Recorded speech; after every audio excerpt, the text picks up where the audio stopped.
What's going on, guys? I'm Tyler, and I'm here to let you know that The French Dispatch is no perfect movie.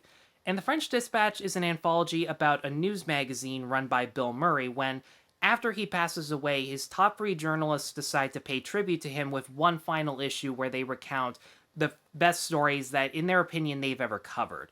Tilda Swinton recalls the time of an imprisoned artist played by Benicio del Toro and the impact his work had on himself, his muse/prison officer, played by Léa Seydoux, and a greedy art dealer, played by Adrien Brody. Frances McDormand remembers the time she covered and, in a certain way, participated in a pathetic student revolution led by Timothée Chalamet, and Jeffrey Wright himself is interviewed about the time he witnessed the kidnapping of a police commissioner's son and how a police officer/chef played by Stephen Park played a small but crucial role in rescuing that said child. Now, as I watched the trailer every time I went to the theater for this, I couldn't stop smiling at how quirky the story, characters, and style were that it became one of my most anticipated of the year. And having finally seen it twice, I could not stop smiling at how quirky the story, characters, and style were that it is currently in my top 10 of the year, and I'd be blown away if it didn't stay there by the time New Year's Eve comes around. Wes Anderson is one of those directors with such a specific art house style that even the most casual of audience members can instantly appreciate. And this might actually be him at his most ambitious based on how many filmmaking techniques he throws in all at once to tell a story. And normally with some directors that can make them come across as pretentious or self-aggrandizing, but here it absolutely goes to show that he has evolved so much as a filmmaker. Every shot feels meticulous and necessary in order to move the story and comedy along. And you can tell as you're watching that so much effort had to go into executing just one scene and one scene alone, and it really pays off in spades. He gives this movie the visual aesthetic of a film from the 50s and 60s, right down to the aspect ratios. Since the majority of this movie takes place in the character's past, it's largely filmed in black and white 4x3 like so to replicate the look of old news footage, but also to present the feeling of nostalgia certain characters have over their pasts. But once they experience something so emotionally impactful and life-changing that they feel it'll represent their future, the scene instantly switches to color. And during the more climactic moments, it'll actually switch from 4x3 to widescreen to give it this large-scale, epic look to it that perfectly bookends each plot. And there are some tricks that Anderson has recycled ever since the beginning of his career. He still has the symmetrical framing we all have come to expect from him, where if one character is in a shot, they'll be dead center in the frame, but if there are multiple characters, the actors will be staged in the shape of a triangle so that you can actually look back and forth easily between who's talking and you wouldn't have missed a single thing. At least in my opinion. There were the usual things where on second viewing you start to notice certain lines of dialogue that make a hell of a lot more sense now, and I actually recommend that people go see this twice. It'll totally be worth it.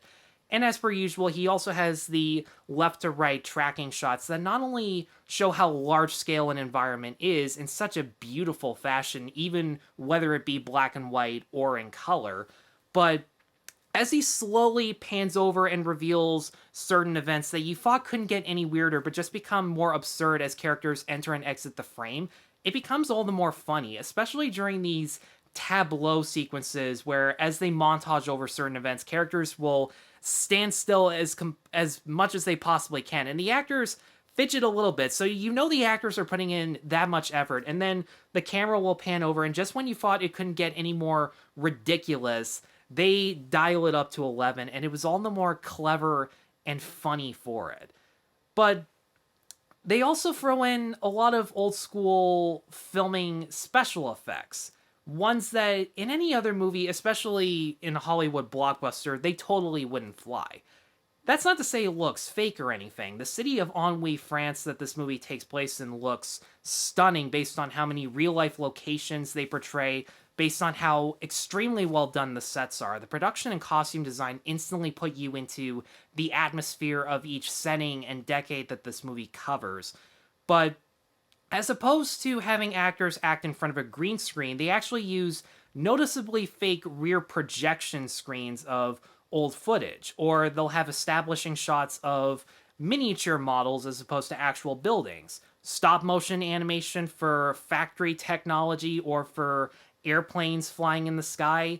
And even though you know for a fact that it's just a model, you can still respect and not even care that it looks fake because the actors at least have something to interact with, and you at least know you're looking at a tangible, three-dimensional object as opposed to something that's digitally animated, which, speaking of animation, there actually is 2D animation in a studio movie that I haven't seen been done in an extremely long time. There's an action sequence where, because of budget limitations and also to pay tribute to newspaper cartoons, there's this car chase sequence that is done in kind of a Keystone Cops silent slapstick routine.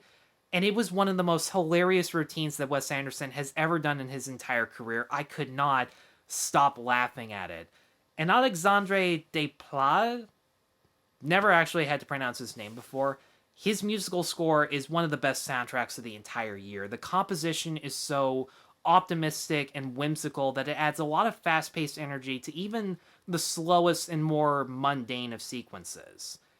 Now, a lot of people, even when they are praising this movie, will tell you that it's not one of Wes Anderson's best in regards to character development and depth. And I do have to agree that this doesn't have some of his more fleshed out characters. If anything, the journalists and the subjects they cover have equally eccentric personality traits compared to some of his other films, and they all have the exact same motivation in their character arcs. They're all lonely outsiders who are looking for the sense of belonging, and especially someone that they can connect with.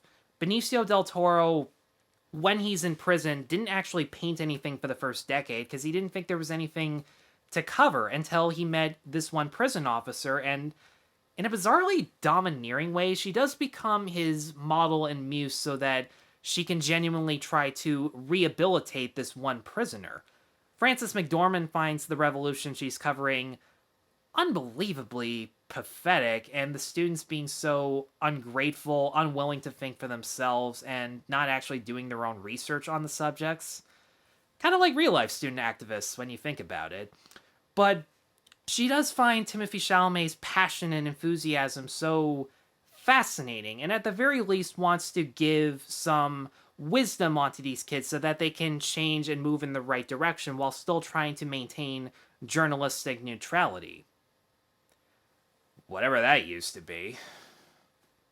And as for the final segment with Jeffrey Wright, we do get a little bit of a backstory from him where we see that even when everyone refused to talk about him at his lowest point and dismissed him for what they perceived to be flaws of his, Bill Murray at the very least gave him and the other writers a chance based on their talent. And after it pays off, he becomes dedicated to covering other lonely outsiders like Lieutenant Nescaffier or the police commissioner's son, who, even though he's been completely deprived of a normal childhood, at the very least, he learned some useful skills that can get him out of dangerous situations like being kidnapped.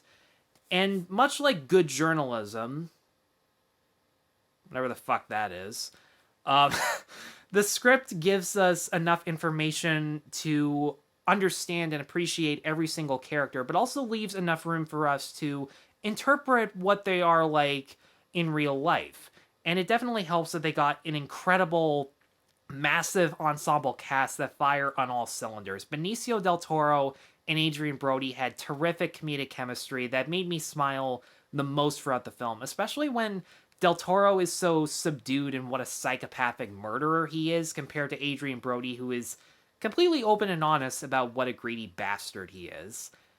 Timothée Chalamet, I think at this point, is doomed to sleep with people 3 times his age for the rest of his career, and you can totally tell that by this point he's used to it.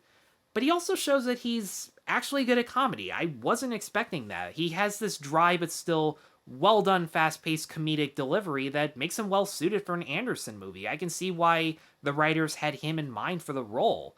And as for trying to think who else really stood out for me the most, because Tilda Swinton, Frances McDormand, and Jeffrey Wright as the narrators they all have this distinct but eloquent way of reciting their dialogue that instantly makes them intelligent and respectable journalists, but their stray-laced delivery of certain lines, especially when things get more and more ludicrous, actually makes it all the more funny because they're treating it so seriously. Now, as for problems with this movie, like a lot of Wes Anderson films, the dramatic moments, while they're still well done, they don't hold up as much as the comedy because the dry, exaggerated acting style that they're going for doesn't really click with the more realistic emotions they're trying to portray.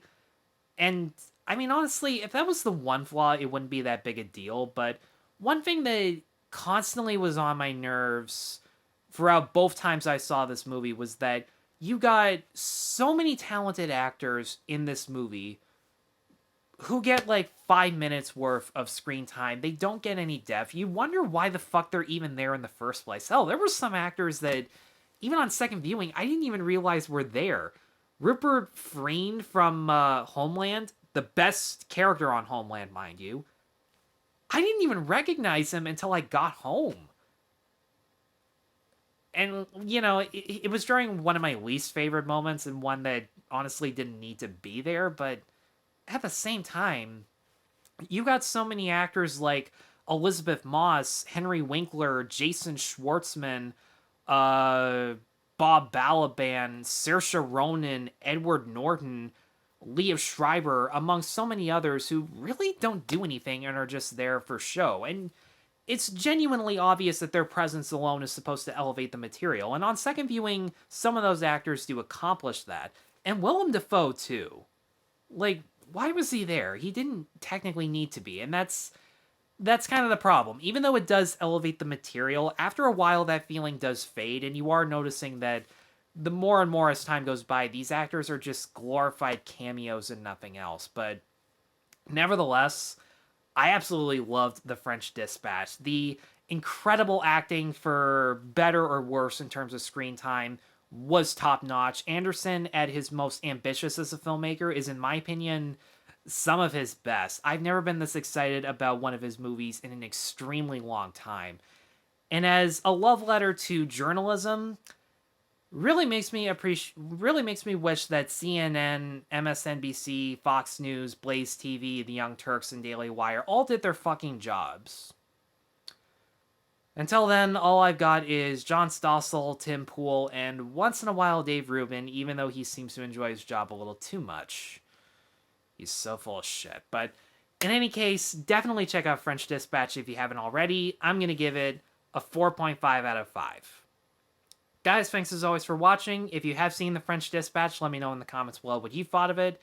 Be sure to stay tuned for more reviews, and be sure to like and subscribe. Take care.